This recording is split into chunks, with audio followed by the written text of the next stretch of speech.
In School District 10, we're lucky enough to have the option to be part of an inquiry group called Collaborating to Engage All Learners with Leighton Schnellert. And this group has been something that I've joined for my entirety in this district, actually.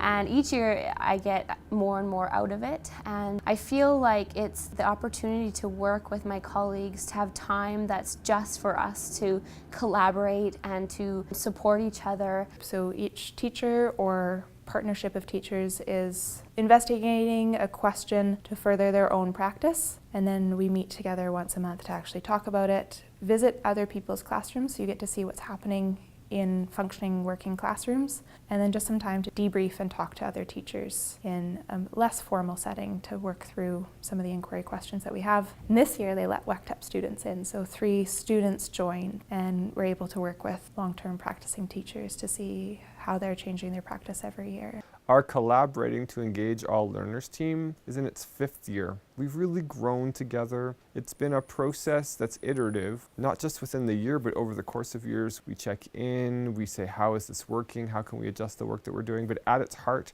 the thing that's remained constant is collaborative inquiry. We're rethinking school and education. And what we're doing is saying, what is more engaging for kids? What's more authentic? What's more meaningful? What's grounded in not just research and practice, but our communities. And so working together with our students in mind, we're recasting teaching as something that's collaborative, learning as something that's situated, and most importantly, everyone as having potential. So it's equity oriented, meaning that everyone grows, and we're designing learning for students that's not generic, but built on and welcoming their diversity in ways that grow and extend them and ourselves. Our inquiry project this year was how will coding affect our class and their ability to self-regulate their behaviors and to see if they're more motivated. I worked together with Brenda McQuare, and I like that we chose a younger group of kids. They're grade 4 students, because really none of them had any prior knowledge of anything computer coding wise. So it was like a blank slate to start teaching them the fundamentals of coding and then focus on a creative design project that they would choose, develop, prototype, and complete pretty well on their own. We also looked at how that would help the mindset of our kids and how that would help our at-risk students, and would they be more engaged. I started out, and I wasn't very certain on my inquiry question, so I started out with something with literature circles that didn't really take. So as we see with inquiry, sometimes you just need to change what you're doing and realize when something's not working. So I switched and I linked it more with my WECTEP inquiry, which was using the smartboard technology to maximize student differentiation and learning and engagement. I have a background in working with Indigenous communities, so continuing to work on that and bring that into my teaching practice was very important to me. And I had a fantastic opportunity to do that in this group with my mentor teacher, Rochelle Johnston, and our learning resource teacher in New Denver, Kristen Kipke. The 3 of us collaborated to work on how to engage our 7, 8, and grade 9, 10 students in Indigenous education. Initially, they had not been very keen on it, had negative reactions to it, and so our project has been to change those attitudes, to building empathy and understanding towards Indigenous perspectives. The hearts and minds really are opening and attitudes are shifting, and we see students feeling positive about what they're doing, and it's all under the umbrella of Indigenous education, and the groans are no longer there, and there's vast changes in mentality for the group as a whole, but for individual students as well. It was my first year co-teaching, so we focused on that aspect, and then also on the idea of students being able to support their own ideas with confidence. We were noticing through sort of scanning the fact that they were really great at rote answers and telling us what we wanted to hear, but if we ever asked opinions or thoughts or didn't give them much of a guideline, that they really struggled through that. So that sort of gave us our starting point. Teachers are working together to derive areas to inquire into that are really meaningful. They're problems of practice or ideas that are grounded in research and theory that they believe hold really strong potential for their learners.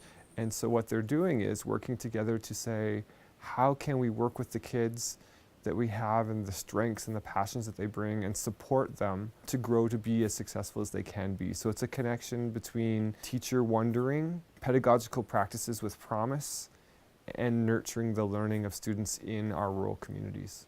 They went from sort of sitting there being told what to do to more or less thinking about what did they need to learn how to do their project. So they needed to investigate a little bit and go, I have to figure out what I need to know. Our results were really positive for our class. They are a known at-risk group. They struggle a little bit in school, and we're watching to see if this carries over into more positive attitude towards school, and I definitely think we're seeing some of that. We focused on having the kids do a lot of self-reflection on their project.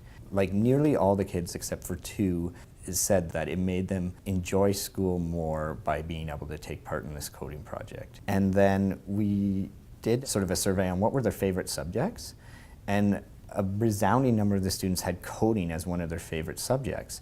It's interesting because we covered a lot of the math big ideas in our coding, and math was way down on the list of whether or not it was their favorite subject. So it was neat to see that come out. And also they really just saw an importance of coding in their everyday lives and made connections to how it's used in the real world and to how they may have careers in the future around, concepts that are learned in coding. So it was a bit of a process. We had one larger project that went really poorly.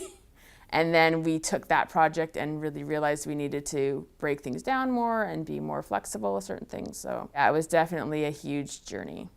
So getting to go into other classrooms in the district and see other teachers trying very different approaches, trying out new things and innovating is inspiring for me as a beginning teacher. It gives me confidence as well to try things and potentially fail at them, not to worry about that it's okay to innovate and see what happens. And seeing experienced teachers doing that is really inspiring. It's been really exciting to work together with these teachers and to have our WECTEP teacher candidates as part of the learning community. The richness of the conversations and the explorations, it's created opportunities for learning and collaboration that propel wondering in ways that are based on the interests of each of the adults in the group. Well, I had to learn how to collaborate and be on the end of a project where I wasn't really comfortable with the content. And I could say to the kids that Mr. Greenhalgh is going to show me, and I'm not going to give up because I feel like I'm inferior or the one that can't do the work. I have to keep trying. So it was great to work with somebody else and model that. As a self-reflective person, I love being part of an inquiry group and being able to get some feedback and generate ideas from other people. We need that encouragement. We need some criticism sometimes. In order to grow, it's important to be part of a team of professionals. One of the key areas has been the self-regulated learning for teachers. Yes, we want them to develop that in students, but as professionals, we have to be self-regulated learners if we're going to make a difference for student outcomes. And what was so evident in the projects was that these teachers had engaged deeply in self-regulated learning for themselves. And it was collaborative, and it was very inquiry focused, and they were putting themselves on the line with their colleagues. That takes courage. It just makes you really proud to be from this district right now because there's so many cool things going on, and our teachers are putting themselves out there and learning how to be better teachers. The conversations we're having around making learning better for our students is just really inspiring, as well as really practical. There's lots of practical things that we talk about with each other. It's a great learning experience. I think it's really important to continue to push yourself and to grow. I think you forget that. And I think sometimes I need the group to remind me to do that because I know that I would occasionally forget and get caught up in day-to-day stuff. So it's been great. It's really shaped my practice, and having the collaboration time with the other educators in this group has been fantastic and has really shown me where I can go and where I need to go. Being professional is an ongoing inquiry and learning process throughout your teaching career. You don't get qualified and then teach and not keep learning. And having these young people working alongside their more experienced colleagues in this deep inquiry process, I think the modelling of that is incredible for them. And the messaging about this is not just during your training period, this is actually the way you need to be thinking and acting all the way through your career as a teacher. And I can't it's just so valuable. This learning is happening in context. And so while each classroom community is unique and each community that the classrooms are in are unique, there is rich learning that can happen across contexts by sharing inquiries, by visiting each other's classrooms, and most importantly, by opening up ourselves as learners so that we're really modeling for students that we're lifelong learners as teachers, and together we can spur and inspire, provoke each other in ways that are respectful but also extend our practice in powerful ways.